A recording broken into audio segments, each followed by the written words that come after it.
Asante sana kaimu mkurugenzi wa maelezo, katibu wetu mkuu ulioko hapa, Profesa Nombo, viongozi wote mlioko hapa, wanahabari wote mlioko hapa. Kwanza kabisa asanteni sana kwa kujumuika nasi mchana huu.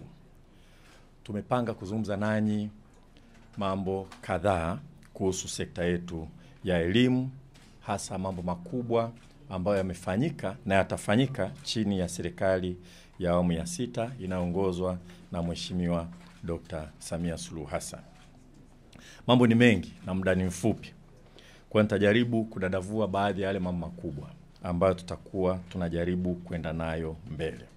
Mnajua kwamba elimu ni ufunguo wa maisha. Kwa hiyo kwa vyote vile ni jambo muhimu sana kwa maendeleo ya taifa na hasa maendeleo ya vijana wetu na watoto ambao tunawalea waendelee kukua. Na mtakumbuka msemo maarufu hapa nchini kwamba ili tuendelee tunahitaji mambo manne: watu, ardhi, siasa safi na uongozi bora. Sasa tunapozungumza watu, hatuzungumzi tu idadi ya watu. Tunazungumza watu wanatakiwa watu wenye afya nzuri, wenye elimu nzuri na wenye ujuzi, ili kweli waweze kwanza kuchangia kwenye maendeleo ya nchi na pili waweze kufaidi vizuri matunda ya jitihada ambazo zinafanyika. Kwa hiyo swala kubwa kabisa katika elimu ni hilo la kuhakikisha kwamba watu tulionao wameandaliwa vizuri. Na kubwa zaidi ni hao vijana na watoto wetu ambao wanakuwa. Sasa mimi nitatenganisha masuala haya katika sehemu mbili. Moja, najaribu kuonyesha tu kukua kwa fursa za elimu. Na nitapenda kueleza ukuaji huo uliofanyika katika kipindi hiki alichokuwa anatuongoza rais wetu Mheshimiwa Dr. Samia Suluhu Hassan. Ameongeza sana uwekezaji kwenye miundombinu na kwenye ajira katika sekta nzima ya elimu. Mnafahamu tulianza na dhana mpya ya shule shikizi. Alioagiza kwamba hata watoto katika elimu ya awali waweze kwenda shuleni. Kama shule iko mbali kwa wale kwa umri wao, basi shule inasogezwa karibu, lakini kile kituo kinashikiliwa na shule nyingine. Ndio dhana ya shule shikizi. Mtakumbuka huko tulikotoka kabla ya awamu ya 6, wakati tukimaliza vijana wakimaliza darasa la 7 wamefanya mtihani wamefaulu, tulikuwa hatuwezi kuwapeleka wote kwa mkupuo mmoja kwenda kidato cha kwanza. Tulikuwa tunawapeleka kwa awamu kwa sababu tulikuwa tunakimbizana na upanuzi wa miundombinu. Chini ya uongozi wa Rais Mheshimiwa Dr. Samia Suluhu Hassan sasa hivi tuna miundombinu ya kutosha na takriban 75% ya wanaohitimu darasa la 7 wanaendelea. Hatuwapeleki tena kwa awamu. Labda tuzungumzie hata swala mikopo ambalo ni muhimu sana kwa vijana wetu. Wakati rais wetu alivyoingia madarakani alikuta mikopo ya elimu ya juu kutoka bilioni 464 mwaka 2021 22 wakati rais wetu anaingia madarakani tu. Sasa hivi tuna bilioni 916.7. Sasa bilioni 464 ilikuwa ni mwaka 2020-21. Sasa hivi tuko kwenye bilioni 916.7 kwenye mwaka 2025-26. Katika mikopo hiyo maelekezo yake ni kwamba tutoe mikopo vile vile katika vyuo vya kati. Ni fursa kubwa imeongezwa kwa vijana. Kwa vyote vile tunajua bado tuna mahitaji makubwa, lakini lazima tuone hatua ambayo tumefikia. Katika swala la miundombinu, wakati Mheshimiwa Dr. Samia Suluhu Hassan anaingia madarakani, tulikuwa na mikoa 5 haina vyuo vya VETA katika level ya mkoa. Lakini kwa muda huu ambao ameingia madarakani sasa hivi tumeshajenga VETA mpya ya mkoa wa Geita, Simiyu, Njombe, Rukwa na ujenzi wa VETA mkoa Songwe unaendelea. Tulikuwa na wilaya 64 Tanzania ambazo zilikuwa hazina VETA ya serikali ngazi ya wilaya. Sasa hivi tunazijenga VETA 64 hivyo kwamba tukimaliza kila wilaya Tanzania itakuwa na VETA ya level ya wilaya. Labda nilizungumzie fursa hii muhimu sana kwa vijana, ujenzi huu unaokwenda. Kila mmoja aelewe kwamba katika VETA sasa hivi ukichukuliwa VETA boarding, yani unalala, unakula kule katika chuo cha VETA, ada yako ni shilingi 120,000. Na ukiwa unatoka nyumbani unaenda, ada yake ni shilingi 60,000. Kwa hiyo ukichukuliwa na serikali ukienda kusoma VETA kupata ujuzi kwa ajili ya kujiajiri au kuajiriwa, ada yake ni shilingi 120,000.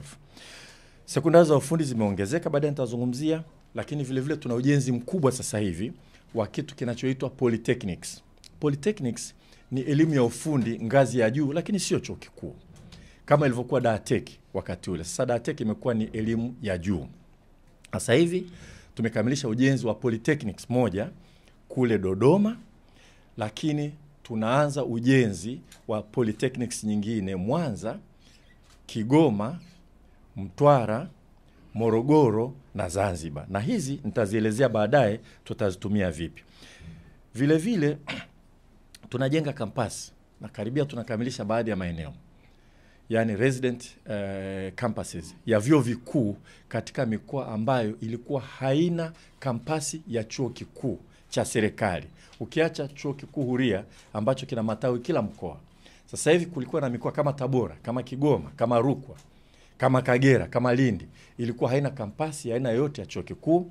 Ujenzi unaendelea, karibuni mtaona tunaenda kuzindua, nadhani tutaanza na Kagera, tutaenda Lindi na kadhalika, kwamba serikali na hii chini ya uongozi wa Mheshimiwa Dr. Samia Suluhu Hassan, kwa sababu alikuwa maelekezo yake kwamba kila mkoa kuwe na fursa ya chuo kikuu. Mtoto anaweza akasema mimi niko Mtwara lakini nataka nisome Kagera, aweze kwenda kule kwenda kusoma na kupata elimu ya chuo kikuu. Kwa ujumla wake bajeti ya sekta nzima ya elimu chini ya serikali ya awamu ya 6 imeongezeka kwa 40% na itaendelea kuongezeka. Kwa hiyo ni fursa zimeongezeka. Kwa sababu ya muda siwezi kuzitaja zote. Katika kipindi kifupi hiki cha Mheshimiwa Dr. Samia Suluhu Hassan, ni fursa kwa vijana, fursa ya elimu, kwenda kusoma kuanzia elimu ya awali, shule ya msingi, sekondari, elimu ya kati mpaka vyuo vikuu. Lakini pamoja na fursa, ubora je?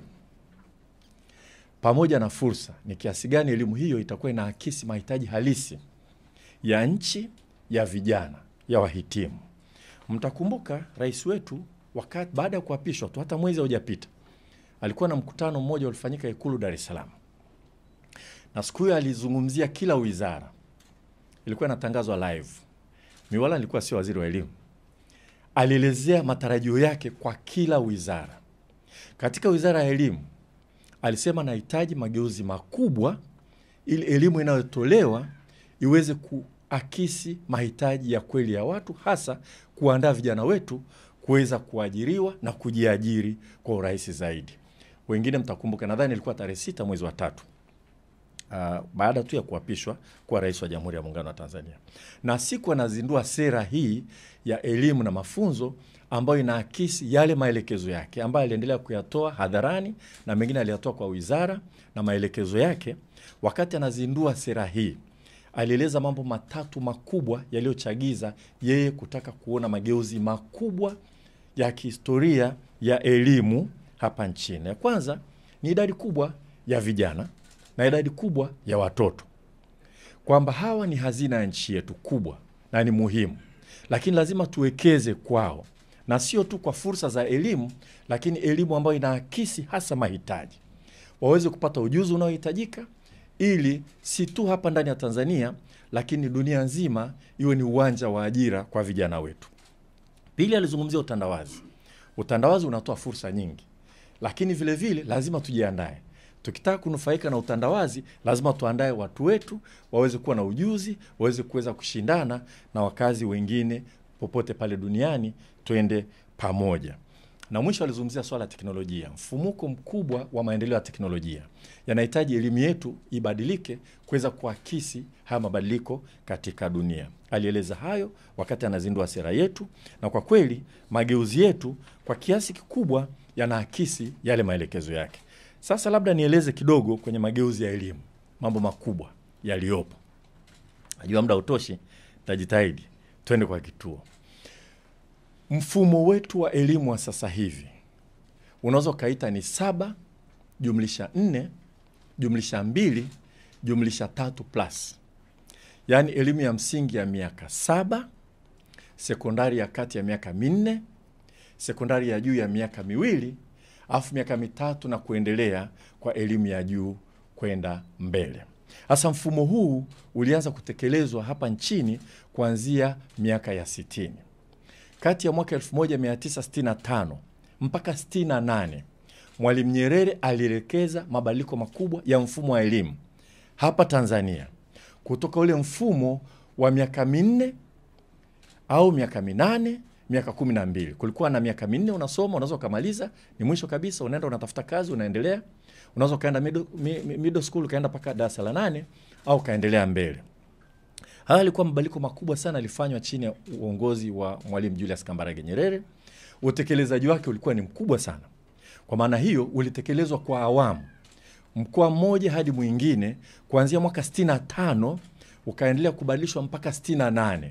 Wengi wenu hapa mmekuja kusoma wakati elimu ya msingi ikiwa ni miaka 7. Kwa maana hiyo wakati wa mageuzi haya kulikuwa na wakati wale walioko darasa la 8 na darasa la 7 kwa pamoja wanafanya mtihani mmoja wa kumaliza elimu yao. Kwa hiyo huo ni mfumo ambao tuliurithi kutoka kwa Mwalimu Nyerere, umedumu mpaka sasa hivi. Mageuzi makubwa kabisa ya mfumo sasa yanakuja chini ya uongozi wa Mheshimiwa Dr. Samia Suluhu Hassan. Badala ya 7, 4, 2, 3+, sasa tutakuwa na 6 jumlisha 4 jumlisha 2 au 3 jumlisha 3+. Nitaeleza kwamba kwa mabadiliko haya ambayo nayo tunatekeleza kwa awamu, lakini sisi hatutekelezi kwa awamu kwa mkoa hadi mkoa, tunatekeleza kwa awamu kwa nchi nzima. Lakini tumeanza mitaala mipya kuanzia darasa la 3. Hawa walioko darasa la 3 2027 watakuwa wanamaliza watafika darasa la 6. Kwa mfumo huu wa sasa hivi shule ya msingi itakuwa ni miaka 6. Ukimaliza mwaka wa 6 utafanya mtihani wa kupimwa na kadhalika, lakini lazima uendelee kidato cha kwanza, cha pili, cha tatu, cha 4. Kwa hiyo ni miaka 6 shule ya msingi, miaka 4 sekondari ya kati, miaka 2 sekondari ya juu au miaka 3 sekondari ya juu na kwenda miaka 3+. Kwa hiyo miaka 6 ukimaliza shule ya msingi lazima kwa sheria utasoma mpaka kidato cha 4. Kwa maana nyingine, mfumo huu mpya ambao unaletwa hapa nchini unatuondoa kwenye elimu ya lazima ya miaka 7 ambayo kwa sheria kila mtoto lazima akae shuleni miaka 7, inatupeleka kwenye elimu ya lazima ya miaka 10. Kwamba utakapoanza darasa la kwanza utaenda mpaka kidato cha 4. Utekelezaji wake utaanza rasmi mwaka 2028. Maelezo mengine tutatafuta siku tuongee, lakini kwa vyote vile kama ambavyo kuanzia mwaka 65 mpaka 68 walifika mahali ambapo kulikuwa na double cohort, sisi tutakuwa na wanafunzi wanahitimu shule ya msingi wakiwa darasa la 6 mwaka 2027 na wengine wanahitimu wakiwa na darasa la 7. Kwa hiyo kila shule ya msingi sasa hivi itakuwa na madarasa mawili yanahitimu kwa pamoja. Kwa sababu hao darasa la 6 walianza na mitaala mipya, walioko darasa la 7 2027 watakuwa wametumia mtaala wa zamani.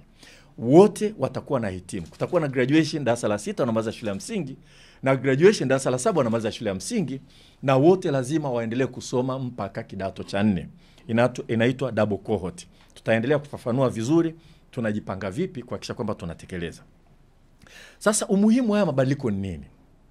Kwanza kabisa, dunia nzima ni nchi chache sana zimebaki ambazo zinatoa chini elimu ya lazima chini ya miaka 9. Hata majirani zetu mnaweza mkaangalia. Nchi nyingi zimeona umuhimu wa kutoa elimu ya lazima kwenda mpaka sekondari. Hata Sustainable Development Goals ambazo sisi wa Tanzania tulisign tukakubali, zinasema kwamba tutoe elimu kwa watoto wetu wote mpaka sekondari. Kwa sisi kuendelea kutoa elimu ya lazima ya miaka 7 tunabaki nyuma. Hatuwezi kupambana na utandawazi kama alivyosema rais wetu. Lazima tuandae vijana wetu waweze kushindana na vijana kutoka nchi nyingine. Lakini pili, umri wa kuanza darasa la kwanza sasa hivi ni miaka 6. Kwa hiyo ukisoma umeanza na miaka 6, ikawa elimu ya lazima ni miaka 7, utahitimu ukiwa na miaka 13. Hakuna sheria kukuambia uendelee kubaki shuleni.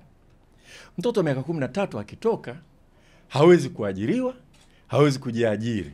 Kwa hiyo ukianza kulalamika elimu yetu haiwaandai watoto wetu vizuri, ni kwa sababu mfumo huu wenyewe unamruhusu aondoke shuleni ana miaka 13 wakati bado ni mtoto tegemezi, hajajipanga vizuri. Ukweli ni kwamba chini ya uongozi wa Mheshimiwa Dr. Samia Suluhu Hassan tumeenda mbali sana. Zaidi ya 75% wanaomaliza shule ya msingi wanaendelea kwenda sekondari. Lakini hao 25 je, si wa Tanzania? Tunawaachaje waingie mtaani na miaka 13? Kwa hiyo mfumo huu unasaidia kuandaa. Ukiacha tu kwamba kuna maudhui mengi katika kufundisha, sitoweza kueleza yote yanayomwandaa mtoto vizuri zaidi, lakini walao tunajua sasa hivi atakapomaliza kidato cha 4 atakuwa na miaka 16. Amefikia umri kidogo, anaweza kabuni, akaanzisha shughuli zake, anaweza hata kaajiriwa na kadhalika, tukasonga mbele. Kwa hili ni swala kubwa la kwanza limefanywa na rais wetu, na kama nilivyosema, alieleza mageuzi ya elimu haya yaangalie. Vijana ni wengi, lazima tuandae vizuri, na watoto ni wengi zaidi, tujipange kuandaa vizuri zaidi. Alieleza kuhusu utandawazi. Hawa vijana waandaliwe waweze kushindana, sio ndani ya nchi tu, washindana na wengine waliosoma nchi nyingine, ili tuweze kufaidi matunda ya utandawazi. Na maendeleo ya teknolojia makubwa tuweze kuwasomesha vizuri, waweze kuendana na teknolojia. Sasa mtoto akisoma mpaka darasa la 7 akaacha, anaendaje na teknolojia sasa hivi ambayo ni kubwa, inasonga mbele? Mageuzi la kwanza hilo. Yako mengi lakini tasema machache. La pili, kwa upande wa sekondari, kuanzia sasa hivi tunaenda mikondo miwili. Ukimaliza shule ya msingi, utachagua wewe kushirikiana na wazazi na walimu, unataka kwenda mkondo upi. Kuna mkondo wa elimu jumla. Elimu jumla, mambo mengi zaidi darasani, nadharia nyingi darasani, na ujuzi. Halafu kuna mkondo wa elimu ya amali. Mkondo wa elimu ya amali, mambo mengi ya ujuzi, mambo mengi ya utendaji, mambo mengi ujuzi kazi, na vile vile darasani utajifunza mambo ya nadharia. Kwa hiyo kutakuwa na chaguo hilo, na tumejenga mfumo ambao hata ukienda elimu ya amali, ukimaliza form 4 ukitaka kurudi elimu jumla, form 5 na form 6 unaweza ukarudi. Kwa hiyo tutaki mtu anaenda elimu ya amali ahisi yeye atakuwa short changed. Namba moja. Sasa elimu jumla ni kama vile ambavyo tunaifahamu vizuri, kwa hiyo sitaelezea sana. Utakaposoma pale, utamaliza kidato cha 4, ukitaka kuendelea utaenda form 1, utaenda kidato cha 5 na 6, afu unaweza kaendelea kusoma. Hilo tumelizoea. Hebu nielezee elimu ya amali. Na mnakumbuka rais wetu yote tarehe 6 mwezi wa 3 alisisitiza sana ujuzi. Na sio mara moja, amekuwa akisema mara nyingi, lakini sisi wizarani amekuwa akituita na kutupa maelekezo mara kwa mara. Elimu ya amali ni nini? Elimu ya amali ni ile ambayo mara nyingi watu wanaita elimu ya ufundi na ufundi stadi. Kiingereza technical and vocational training. Amali tumetoa, wenzetu Zanzibar wamekuwa wakilitumia muda mrefu. Wizara ya elimu kule inaitwa Wizara ya Elimu na Mafunzo ya Amali. Yaani mafunzo ya kuandaa tayari kujiajiri au kuajiriwa. Unaweza ukachagua ufundi, yani technical, kama ilivyokuwa Moshi Technical Secondary School, Tanga Technical Secondary School, Ifunda Technical Secondary School, Bwiru Technical Secondary School na nyingine. Au kaenda ufundi stadi ambao unaweza kuwa ni michezo au kilimo au uvuvi na kadhalika. Kwa hiyo elimu ya amali inabeba mambo mawili makubwa: ufundi ambao ni technical na ufundi stadi ambao ni vocational. Sasa wale watakaosoma mafunzo ya amali kwa mtaala tulionao, wakimaliza kidato cha 4, anapata cheti cha NACTIVATE. Watu wengi wanaita vyeti vya VETA. Ni kile cheti kinachokuruhusu wewe sasa hivi pengine umesomea umeme, kufunga umeme kwenye nyumba, ufundi mitambo na kadhalika. Unapata cheti kinachokuruhusu kuajiriwa moja kwa moja, na unapata cheti chako cha baraza la mitihani cha form 4. Kwa hiyo uwanda huu tukiendelea kuupanua, vijana wengi wanaomaliza kidato cha 4 watamaliza wakiwa na ujuzi wa kutosha kuajiriwa na kufanya kazi hapo hapo, au kujiajiri, kuanzisha gereji yako na kuendelea kufanya kazi pale pale. Na mimi niseme hili watu walielewe, mimi nimekutana na vijana wa Tanzania waliosoma VETA. Ukumbuke sasa elimu ya ufundi hii ya upande wa amali inatolewa kama VETA kwa ujuzi wa mitambo, mambo ya umeme na kadhalika. Nimekutana na vijana wa Tanzania wanafanya kazi Kongo, wanafanya kazi Guinea Conakry inazungumza Kifaransa. Nimemkuta kijana anaitwa Mboya. Nimekutana naye ananiambia kabisa huko Guinea Conakry tunafanya nini? Sasa mimi nimesomea ufundi mitambo ya nini? Ya migodi. Ameajiriwa hapa, akaenda Namibia, akaenda Mauritania, sasa hivi yuko Guinea Conakry. Kwa hiyo hii elimu ya amali tukifundisha vizuri, vijana wengi wataangalia dunia yote kama uwanja wa ajira.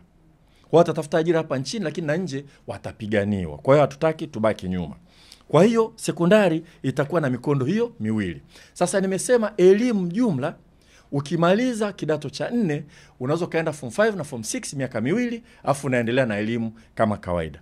Kwa wale wanaosoma elimu ya amali, yani ufundi na ufundi stadi, yani technical and vocational training, wakienda high school, wale waliosomea ufundi, yani technical education, wataenda katika kitu tunachokiita polytechnics.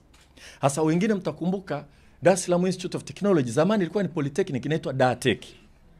Hasa tunarudisha polytechnics hapa nchini. Tumekamilisha ujenzi wa moja Dodoma, tunajenga nyingine Mwanza, tunajenga nyingine Kigoma, tunajenga nyingine Mtwara, tunajenga nyingine Morogoro na Zanzibar.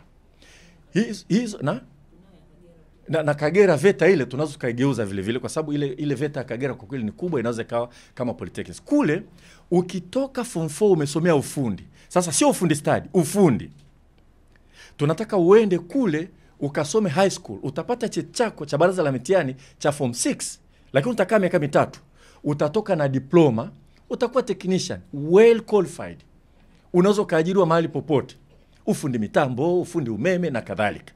Kwa hiyo tunataka tuongeze level ya watu waliofikia kiwango hicho cha elimu wajae kwenye uchumi wetu, kwa sababu ukiongea na baadhi ya watu waliowekeza kwenye bomba la mafuta nani wanakuambia tunahitaji watu kama hao wengi zaidi hapa nchini.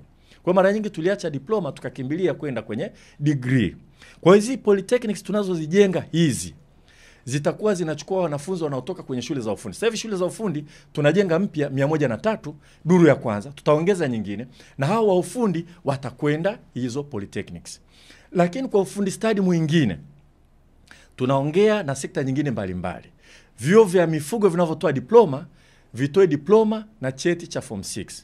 Vya kilimo vinavyotoa diploma vitoe diploma na cheti cha form 6, na michezo na kadhalika, ili kuhakikisha kwamba wale wa ufundi stadi na wenyewe wanaweza wakaendelea wakasoma diploma na cheti cha form 6 na wakawa tayari kuajiriwa, lakini wanaweza wakaenda chuo kikuu. Sasa unaweza kauliza, hivi kwa nini tulipoteza zile shule za ufundi? Tulipoteza shule za ufundi sababu nyingi, lakini mojawapo ilikuwa kwamba wale vijana wakimaliza wakija DATEC polytechnics wanafanya miaka 3, walikuwa wazuri kweli kweli. Lakini wakienda chuo kikuu kusoma engineering wanatakiwa wasome miaka 4 sawa na watu waliosoma PCM mpaka form 6. Kwa hiyo wanakuta wenzao wameshaanza, wako mwaka wa pili chuo kikuu, wenyewe wanaingia mwaka wa kwanza. Sasa hivi utaratibu utatengenezwa, wanaosoma polytechnics ule mwaka wa ziada waliosoma kule utapata msamaha kwenye vyuo vikuu, ili wasijihisi kwamba wamekuwa short changed. Ingawaje tungependa vile vile wakienda kusoma vyuo vikuu waende wakasome katika taasisi za elimu ya juu ambazo za kiamali kama Dar Institute of Technology, lakini hatutaziba milango wao kwenda kusoma katika vyuo vingine. Hilo ni jambo kubwa ambalo tumekuja nalo. Sasa katika mitaala mipya, ukiingia form 1 ni lazima kila mtoto asome somo la biashara, business studies. Ni somo la kumwandaa mtu kuwa mjasiriamali. Kwa sababu mtoto akimaliza kidato cha 4, alafu unamwambia kama unaweza ujiajiri, lakini walao ajue mkopo unachukuaje, TIN number ni nini, BRELA ni nini, na vitu vingine ambavyo ni basics, lakini vinamuandaa vizuri zaidi. Vijana wetu wengi ni wabunifu, na ukiangalia around utaona kazi kubwa wanazozifanya, wanaanzisha hata viwanda vidogo vidogo, lakini elimu yetu lazima iwapeleke kwenye kujiandaa vizuri zaidi na swala hilo. Kwa hili somo la biashara ni la lazima kwa kila mtoto akiwa kidato cha kwanza mpaka cha 4. Ni kukidhi yale maelekezo ya rais wetu kwamba vijana wetu waandaliwe vizuri zaidi kwa ajili ya kuajiriwa na kujiajiri.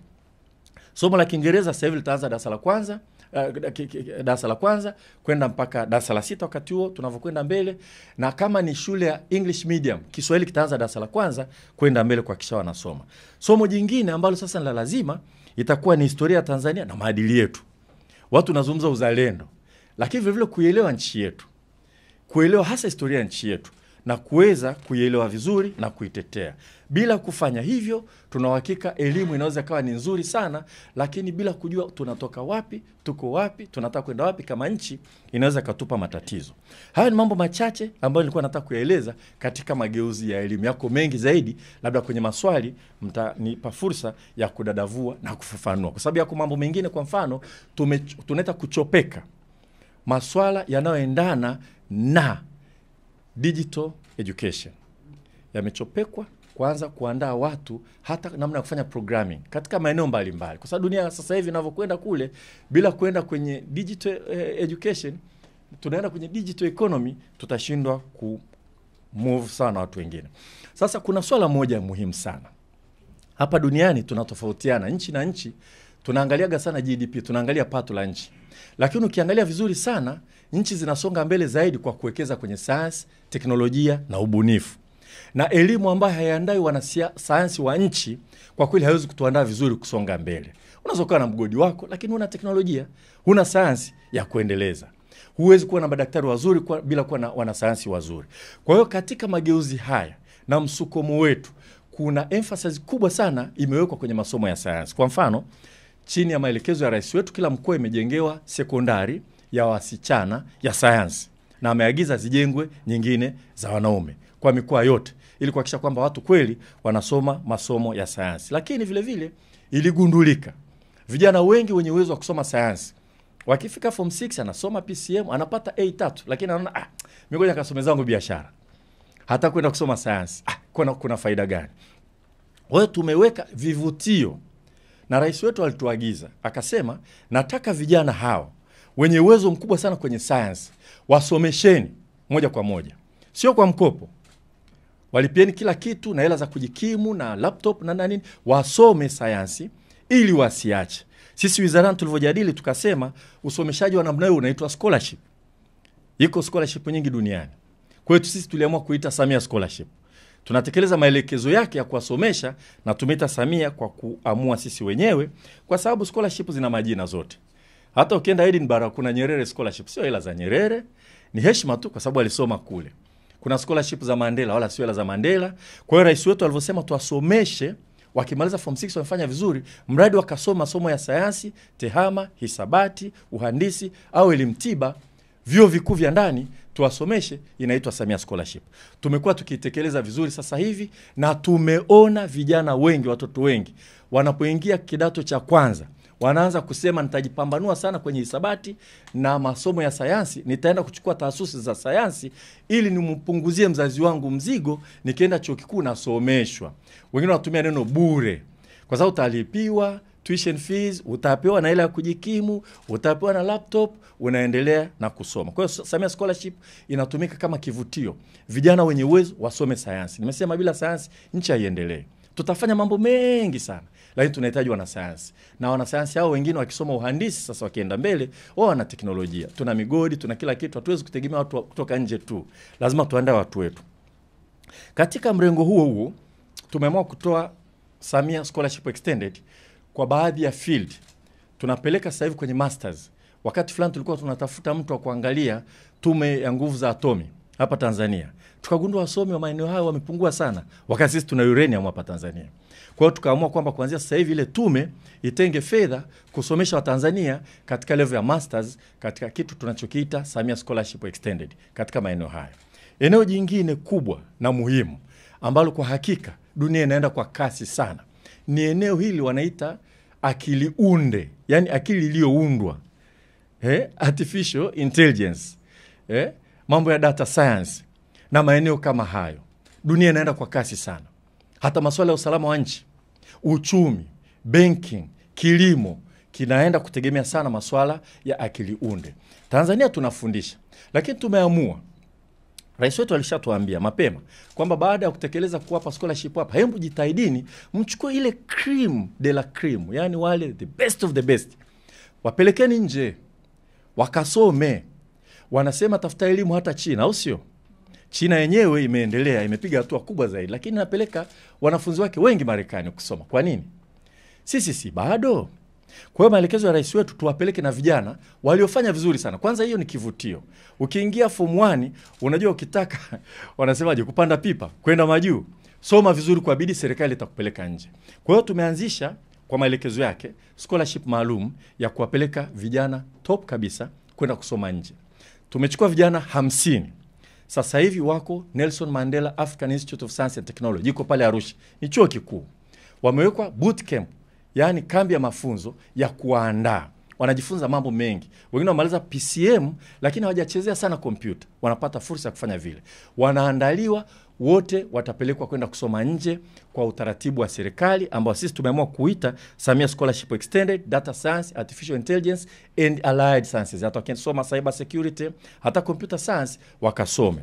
Naamini bachi ya kwanza itaondoka mwisho wa mwezi Januari, wanaenda Johannesburg University, South Africa, na hiyo tumeichagua kwa sababu university ile ukisomea mambo hayo lazima ufanye wakati huo unafanya kazi kwenye makampuni hayo ya technology. Unapata uzoefu mzuri, unakujenga zaidi. Sio mambo ya darasani tu, ni aina fulani ya elimu ya amali.